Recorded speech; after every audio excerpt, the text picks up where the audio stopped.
Olá, meus irmãos, a paz do Senhor, mais uma vez passando por aqui para deixar mais um comentário aí e mais uma lição da Betel Dominical.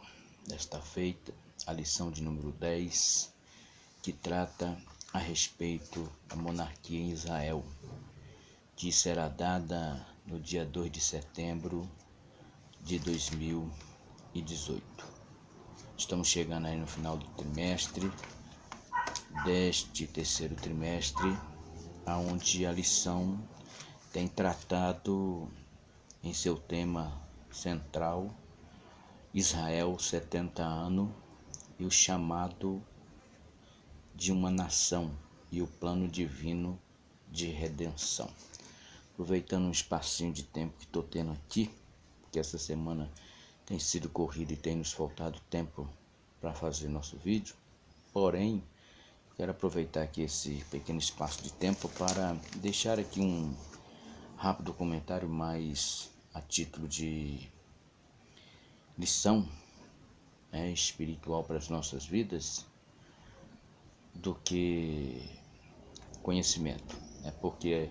Até porque não acredito que não existe nenhuma dificuldade em comentarmos esta lição de número 10, que trata a respeito da instituição da monarquia na nação de Israel. Nós vemos aqui que Israel estava incorrendo em um tempo de muita instabilidade espiritual, e nesse contexto aqui então, já vindo do tempo dos juízes, da qual nós estudamos na lição passada, onde nós vimos os altos e baixos dos juízes, aqui nós chegamos já no final desse ciclo com o último juiz, Samuel. Samuel agora nos seus 85 anos de idade, já cansado, já sem condição alguma de continuar exercendo este papel de juiz em Israel, ele coloca seus filhos para fazer isso. Porém, o texto vai nos informar que os filhos de Samuel procederam de maneira incorreta, e eram corruptos e avarentos, e isso trouxe a desaprovação do Pai, de Deus e do povo. Como vai dizer o nosso comentarista, se contribuiu para que Israel aproveitasse a oportunidade e clamasse a Samuel por um monarca. Porém, nós vamos ver que Samuel se entristeceu com isso, e aí Deus vai falar para Samuel não se entristecer, porque o povo não estava rejeitando a Samuel, mas sim a Deus, e Deus diz: dá um rei ao povo e faz a vontade do coração deles. E assim foi feito. Porém, Samuel deixa bem claro que eles sofreriam as consequências por escolher o homem para regê-lo, porque a partir desse momento Israel saía do governo teocrático e passaria para o governo monárquico, E o que acontece? É estabelecido então a monarquia em Israel, E através da vida de Saul, de Davi e de Salomão, os 3 primeiros reis de Israel, é estabelecido essa monarquia. Falando desses 3 primeiros reis, foram reis distintos uns do outro, que tiveram os seus acertos e os seus erros. Destaca-se Saul pelas atitudes incoerentes que ele teve em praticar aquilo que não devia, caso do sacrifício, e também da sua obediência parcial, visto que Deus disse para ele matar os amalequitas e destruir com tudo, e ele teve aí uma obediência parcial, cumpriu o pedido de Deus em parte, guardando para si bois e outras coisas mais, da qual Deus falou que teria que ser tudo destruído, Por causa disso, o reino foi rasgado das mãos de Saul. Saul, que no princípio do seu reinado mostrou-se humilde em dizer que não era digno de ser rei de Israel, que era de família humilde, o menor da sua casa. E estudando a Bíblia, nós vamos ver que a família de Saul não era humilde, eles eram da tribo de Benjamim. Saul era um homem forte, velocista, tinha aproximadamente 1,5 palmo a mais de altura do que os demais de Israel. Era um homem alto, né? E a Bíblia vai dizer que era um homem forte, preparado. Então, ele não era tão humilde como ele fala no início, mas isto manifestando lá no princípio a humildade que faltou a Saul no final da sua vida, que foi trágica, como a revista vai nos contar, como os próprios textos bíblicos nos fala, que ele se suicidou, né, se jogando sobre sua própria espada, num ato novamente de orgulho, né, que não queria morrer pelas mãos dos seus inimigos. Pediu que o seu escudeiro lhe matasse, o escudeiro não quis, então ele mesmo preparou a sua espada e se lançou sobre ela.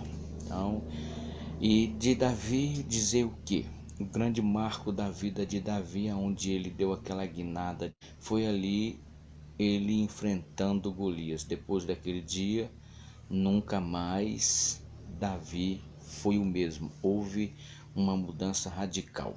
Este homem, conhecido como homem segundo o coração de Deus, ou seja, que andava conforme a vontade de Deus, né? Diante dessa instabilidade, dessa corrupção que estava incorrendo na nação de Israel, Deus levanta então este rei para, através da vida dele, Israel passar por um período abençoado de muita vitória e de muita conquista.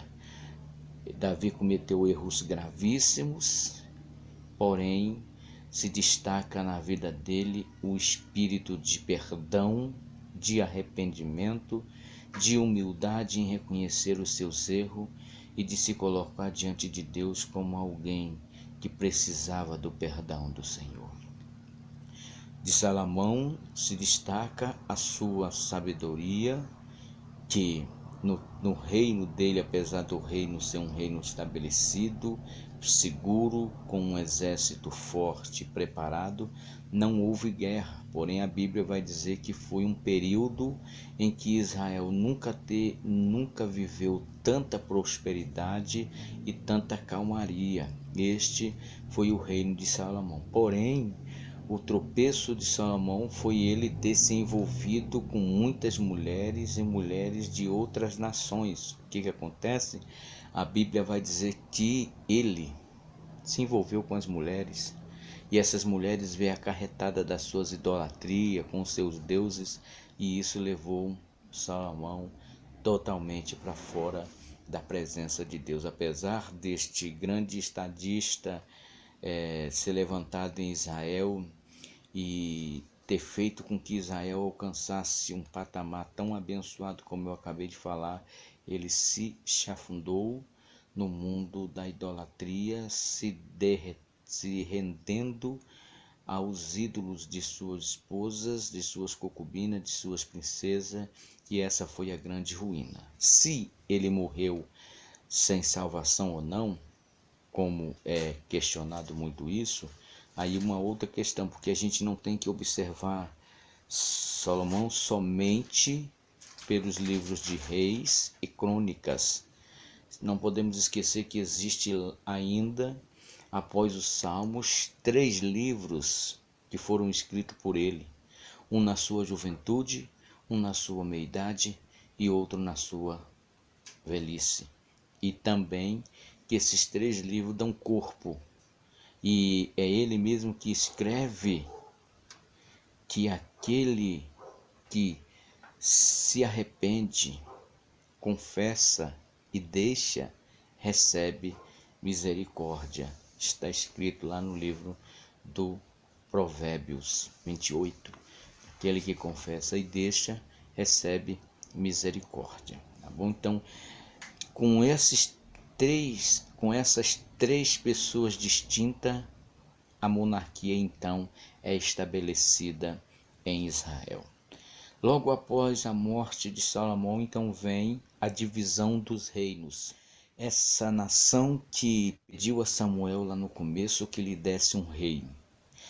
Com isso, mostrando a vontade que eles tinham de ser livre, de ser emancipado dessa teocracia e viver uma liberdade, de ser uma nação livre. Agora eles se veem novamente dividido e escravizado. Foram cerca de quase 2 séculos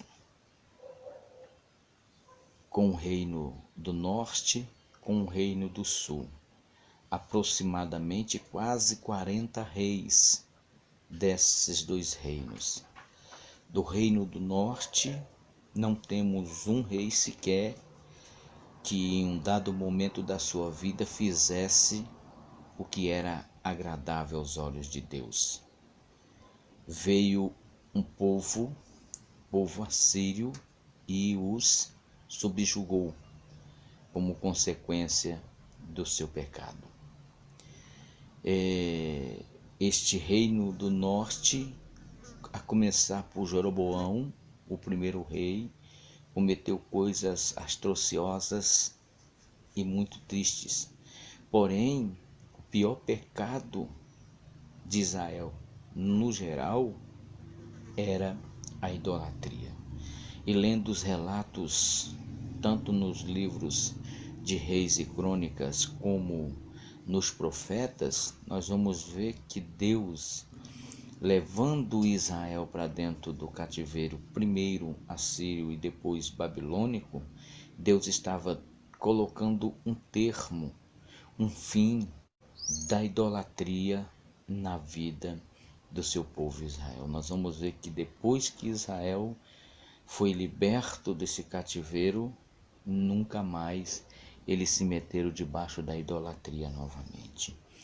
Então, esse reino norte foi um reino que, como diz o ditado, de cabo a rabo, fez o que era mal aos olhos do Senhor e foi entregue ao cativeiro assírio, onde reis, por consequência dos seus pecados, tiveram até os seus olhos arrancados. No reino sul, que era o reino de Judá, que comportou cerca também de 19 ou 20 monarcas do reino do sul, 8 deles fizeram o que agradava aos olhos do Senhor. E talvez, quem sabe por isso, se estendeu um pouco mais até que eles vieram ser lançados no cativeiro babilônico. Não é? Se destaca aí Josias, Ezequiel, Josafá e alguns outros que começaram a sua vida de maneira errada, depois se converteram e terminaram de maneira certa. Tem reis que começou de maneira certa e terminou de maneira errada.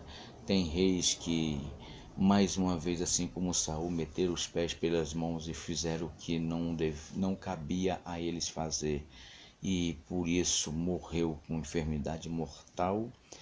Mas o que se destaca também nesse reino é exatamente a idolatria que estava apregnada na alma da nação de Israel e que era necessário Deus operar uma obra extraordinária para que esse mal fosse estancado da vida de Israel. A grande lição espiritual que quero trazer para este momento, desses 2 pontos que trata aí do estabelecimento da monarquia através da vida desses 3 primeiros reis, e também a apresentação da divisão do reino e as listas e as lições decorrentes desse período, é exatamente como é que nós precisamos parar e observar como é que estamos procedendo dentro deste reino de Deus. Se estamos como esses reis que começaram bem e estão terminando mal, se estamos como esses reis que começaram mal e estão terminando bem, ou como? Não devemos esquecer, meu querido, que nós somos casa de Deus, habitação do Espírito Santo. E isso infere para nós uma grande responsabilidade. Deus deu nas nossas mãos o governo para nós administrar isso. Se nós não procedermos de maneira correta, de maneira agradável, nós, assim como esses reis, também poderemos nos perder. Será que Deus terá que levantar situações extremas nas nossas vidas para que nós possamos reconhecer que estamos errados e nos converter do nosso pecado? Existe uma dosagem. A Bíblia vai dizer que o pecado de Israel chegou no limite para Deus. E Deus se levantou para colocar um fim no pecado de Israel. Como é que nós estamos? Ou está a medida de Deus para com as nossas vidas? Será que nós temos feito coisas que têm feito com que a medida da ira de Deus vá aumentando em nossa direção? Ou será que nós temos feito coisas que venham a estar agradando a Deus? Essa é uma das lições que nós temos que pensar aqui. Porque sabemos que Deus ele é justo e Ele usa das suas multiforme maneira para nos corrigir e nos trazer para a sua presença. Que Deus nos guarde de termos que passar pelo extremo que Deus levantar na nossa vida. Para nós temos que abrir os nossos olhos e encontrar a libertação de males que possa existir na nossa vida e que nos afasta de Deus. Com Israel foi assim. Foi preciso Deus meter eles debaixo de um cativeiro. Foi preciso Deus tirar eles dessa condição de orgulhos que eles tinham de nação. Foi preciso Deus derrubar os orgulhos nacionais deles e colocar eles novamente em um sistema de escravidão para que eles aprendessem a se portar diante de Deus como Deus queria. Será que Deus vai ter que usar do extremo para que eu e você também possamos entrar no eixo de Deus? Possamos pensar nisso, tá bom? Em seguida nós temos aí os profetas e suas mensagens. Aqui então, como vai dizer aqui a nossa revista, em meio à desobediência da nação de Israel, Deus levanta homens com mensagem de exortação, edificação e consolo para o seu povo. Em Israel, os profetas ocupavam lugar de destaque, pois era responsável por transmitir a mensagem de Deus ao seu povo. Então nós temos aí os profetas que profetizaram no reino norte, caso de Jonas, Oséias e Amós. Cada um desses distinto um do outro, porém que tem lições a nos ensinar, né? Nós vemos que os profetas muitas das vezes tinham que passar situações na pele para poder passar a mensagem de Deus para a nação de Israel. Caso aqui que se destaca Oséias, né? Oséias ele teve que sofrer uma traição para poder passar essa mensagem de uma Israel que estava adulterando com as demais nações contra o seu marido, que era Deus. Então, sobre cada um desses profetas, nós temos aí lições a ser aprendido, né?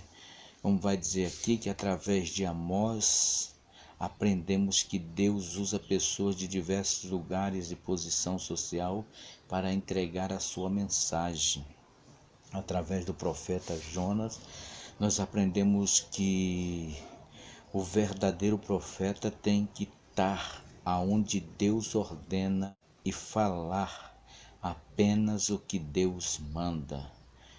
O voto de Jonas, descrito em Jonas 2,9, faz alusão ao dia do seu chamado, no qual ele disse que onde o Senhor o mandasse, ele iria. A vida do profeta é devotada e inteiramente para Deus. Então, querido, o profeta comprometido com Deus é assim. Existia nos tempos de Amós aqueles que eram conhecidos como os profetas profissionais. Existia até uma escola para isso. Escola essa que Amós não quis participar por se considerar um pastor de ovelha, plantador de sicômoro. Hoje em dia também existe os profissionais da fé. Nós não podemos ser um profissional da fé. Nós precisamos andar na direção de Deus para entregar a mensagem que Deus quer que seja entregue, da forma que Deus quer que seja falada. Às vezes pela falta de cultura do pregador, às vezes pela falta de entendimento, de sabedoria, pelo português mal falado, não importa. Mas se é Deus que está falando, a mensagem vai ficar inteligível e compreensível aos que está sendo entregue. Precisamos ser boca de Deus nessa terra, porque Jesus está voltando e Ele conta comigo e com você, que somos profetas de Deus na terra. Já com os profetas do sul, que foram um número bem maior do que os profetas do norte. No sul nós temos Joel, Isaías, Miqueias, Naum, Sofonias, Abacuque e Jeremias, né?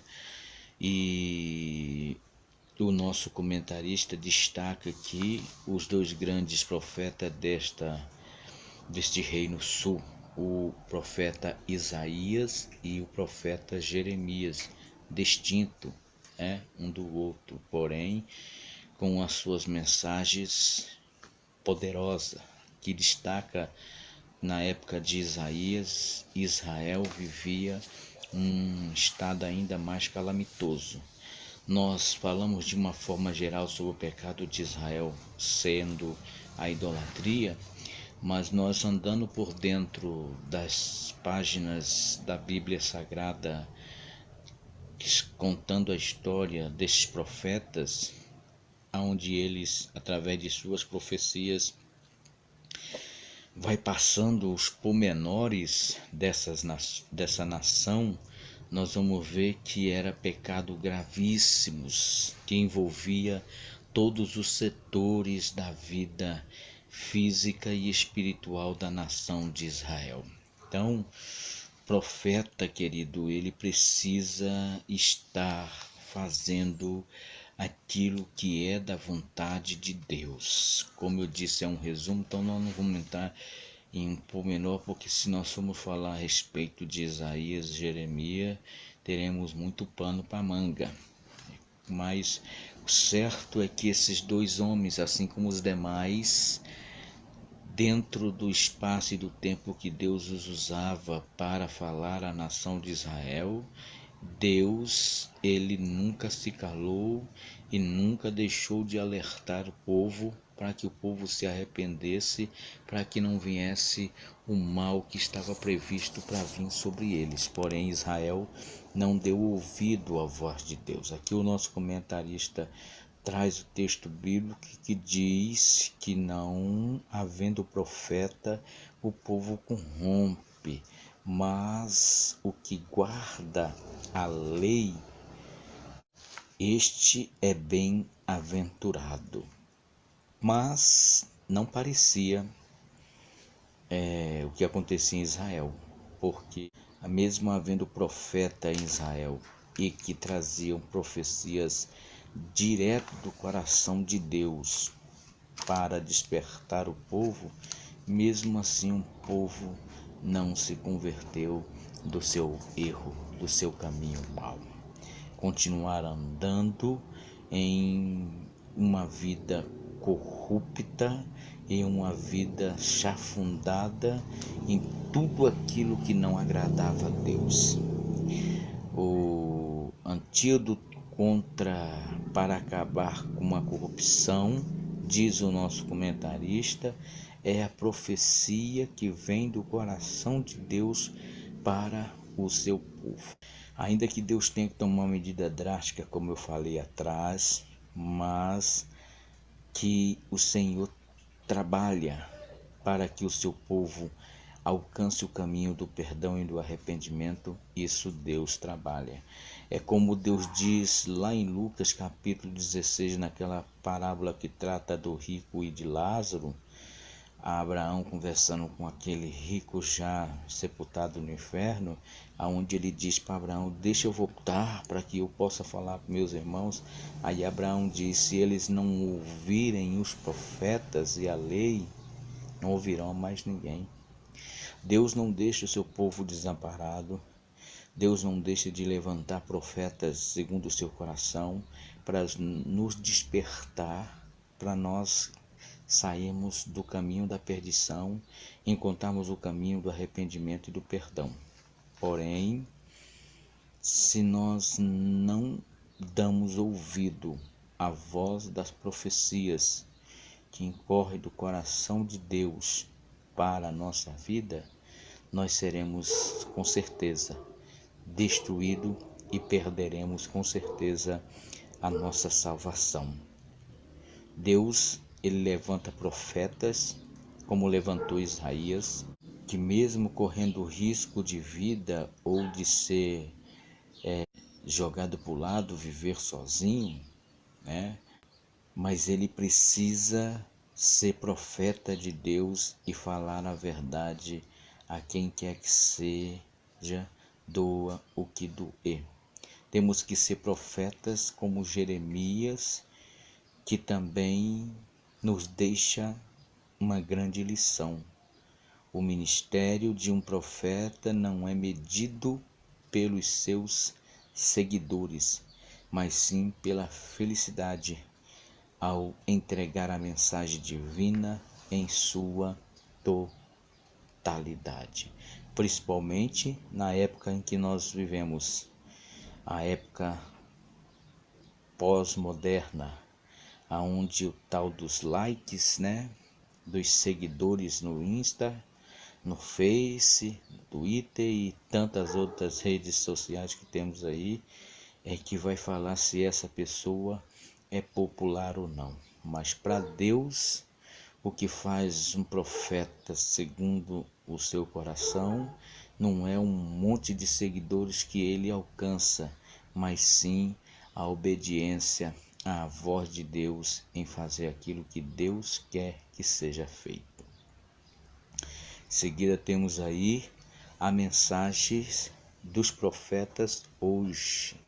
Bom, para cá nós temos aquilo que costumamos, se você pegar alguns vídeos, vai ver de vez em quando eu falar isso. O curto texto que está em Eclesiastes capítulo 1, versículo 9, a última parte do versículo, onde o pregador diz: nada é novo na terra. Só passa as gerações.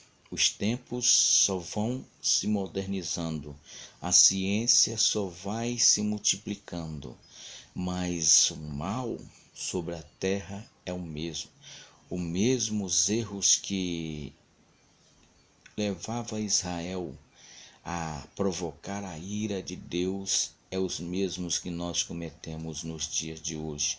Se nós formos pegar os crimes que a Bíblia registra e colocarmos com os que hoje vivemos, vamos ver que não existe diferença.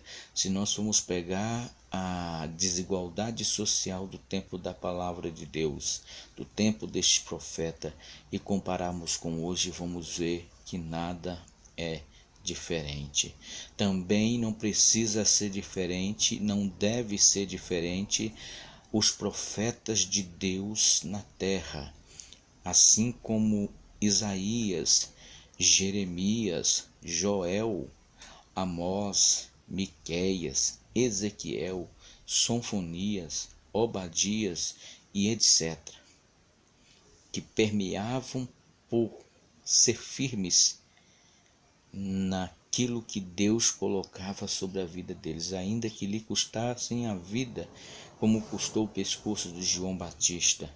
Nós precisamos ter a mesma firmeza e a mesma determinação de hoje. Naquele tempo, os profetas, eles viviam uma autodisciplina, tinham cuidado de si mesmo, como Paulo diz a Timóteo. Ser profeta em Israel, como diz a nossa revista, era algo sério e de extrema importância, pois funcionava como a consciência da nação. Eles precisavam ser fidedignos àquilo que Deus ordenava a ele. Hoje em dia, infelizmente, irmão, é triste nós dizermos isso, mas infelizmente nos dias atuais dos quais estamos vivendo, é difícil encontrarmos profeta. Tem aí os remanescentes, que nós poderíamos até aqui citar nomes de homens que nós temos observado de perto e visto que são homens que realmente têm testemunho, têm caráter e não deixa ser corrompido por esse sistema corrompido e abre a boca para falar o que Deus manda e Deus cumpre com a palavra. Então, ser profeta é ser fiel à aliança de Deus, é estar firmado em Deus. A função do profeta no Antigo Testamento era exortar o povo a zelar pelo cumprimento do pacto firmado entre Deus e o seu povo. Só que esse povo olhava para os profetas e via um testemunho, viam realmente homem de Deus. Antes da mensagem que possa estar saindo da minha e da sua boca, o povo precisa olhar para mim e para você como profeta e ver que existe ali testemunho, e ver que existe ali uma autodisciplina, um cuidado de si mesmo, e então sair a mensagem que precisa ser falada da parte de Deus com a intenção de chamar o povo ao arrependimento, ao perdão. Amém? Esta lição de número 10 é uma lição, um dos textos mais bem conhecidos da palavra de Deus, que é esse rei, este tempo monárquico que Israel viveu, e que, se nós pararmos para estudar nos pormenores, nós vamos encontrar uma infinidade de lições para ser aplicado na nossa vida, no nosso dia a dia, para nós então conseguirmos andar dentro do padrão da vontade de Deus. Amém? Não deixe aí, meu querido, de deixar aquele like abençoado, tá bom? Não deixe de comentar, compartilhe os nossos vídeos. Quero agradecer aqui a Deus pelos novos inscritos. Nós já estamos aí chegando perto dos 500 inscritos. Nós estamos com uma meta para este ano, até o mês de dezembro, de chegarmos aos 1000 inscritos. Tá bom? Que Deus em Cristo nos abençoe e até a próxima lição, aonde estaremos falando aí sobre esse outro período dessa nação, o cativeiro babilônico. Até